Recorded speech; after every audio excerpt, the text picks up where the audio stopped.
So yesterday I received a nice little find that I found on the internet. As you can see, obviously it says Dragon Warrior. And it's using the Dragon Quest II, the Japanese Dragon Warrior, the artwork for it, which is fine. Like, don't let it fool you. It's not just Dragon Quest II. So the cartridge is pretty cool. Like, it looks, in all honesty, pretty legit. It may be a recycled one because it looks good. Obviously, it's not a legitimate production. So if you have a look, there isn't any numbers or letters stamped into it. So, I mean, I knew what I was getting myself into when I bought it. I knew this wasn't an official release. So I'm not mad about it. It is what it is. If you're aware that you're buying reproductions or hacks or someone's created this, obviously someone has put an emulator ROM into this cartridge, which is really well done. So I'll show you what it looks like in case anyone's interested. Okay, so it's in my Game Boy Advance. Let's get it started.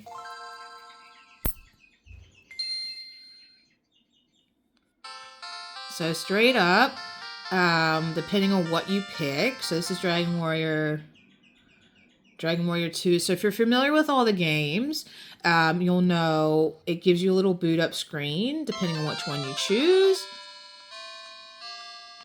And my personal favorite, Dragon Warrior 1 and Dragon Warrior 4 are my favorites. I have not beat 2 or 3. I was in the process of 3, and then, yeah, the Christmas break ended and I had to go back to work. So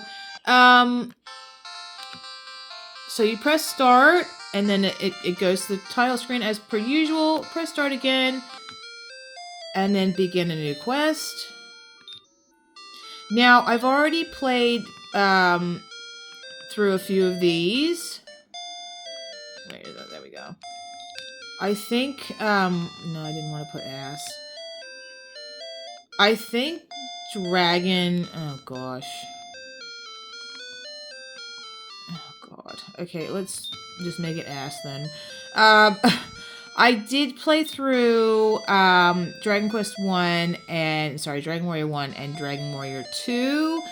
I looked at 4 as well. Now, out of all of these, I think Dragon Warrior 1 probably wasn't copied over the greatest.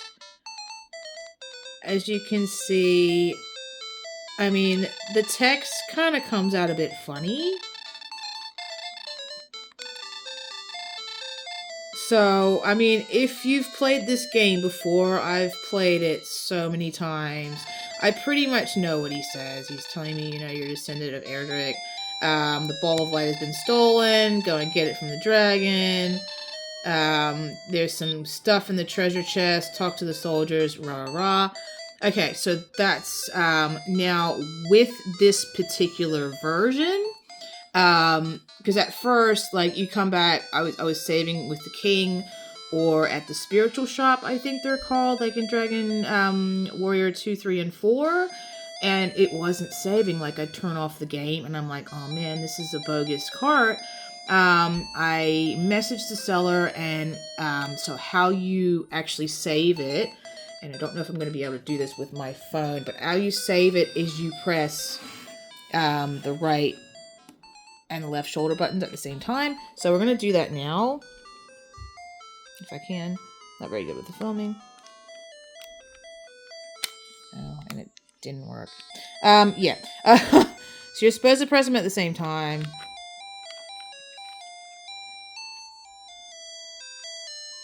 Let me see if I can do it. There we go. Alright, so you press them and save your progress onto flash ROM. So it is a flash ROM. A for yes, B for no. So you press A. Now that also gets you into a boot up screen. So you can turn on your turbo buttons, auto fire in that, display. I haven't actually looked at any of these. Ooh, other settings. Okay, so this is actually really cool. Save state. So you can make it like an emulator. Use save states. B goes back. Display scale.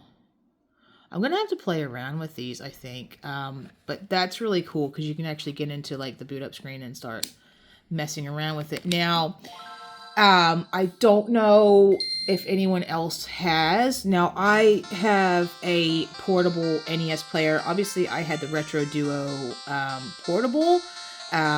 They did not hold up to the test of time, unfortunately. That kind of got thrown out a while ago. But I've got I've got two portable NESs that I got off AliExpress and the Retro Duo, and anytime you would play Dragon Warrior 4 on it, the music was just out of control bad. So I was kind of like, geez, I wonder if the same thing's going to happen on this cart. And I've already had a little quick playthrough, and it's been pretty good. So that's what I wanted to play My Name Is last time. We'll put me... I like putting the mail. So this one, the text looks a bit better. You can read it. It's still a bit squished. I'm sure I could probably mess around in the boot screen and fix it, which I'll probably do. But yeah, the music compared to like a portable NES, it's just so well done. I'm really happy with this. Yeah, so it's not too bad. I mean, you can still read what it says and what's going on. Yeah. And everything plays as normal, like it's a direct copy of like an emulator straight onto the cart. So I'll show you what it looks like inside. So of course they've used a tri-wing screw, as pretty standard for Game Boy stuff.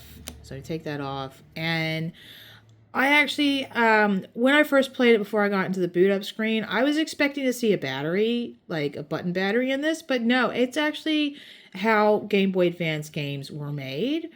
It's all brand new stuff, so the board looks really good.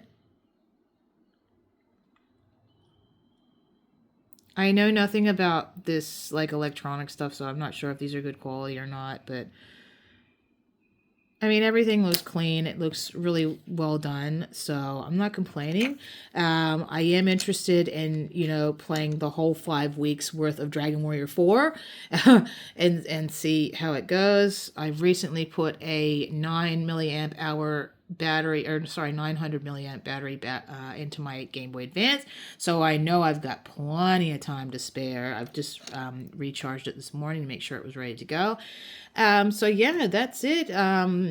Quite happy with this, and it was a nice purchase. I think I probably didn't pay enough for what it's worth, but yeah, definitely a big thumbs up to whoever created this.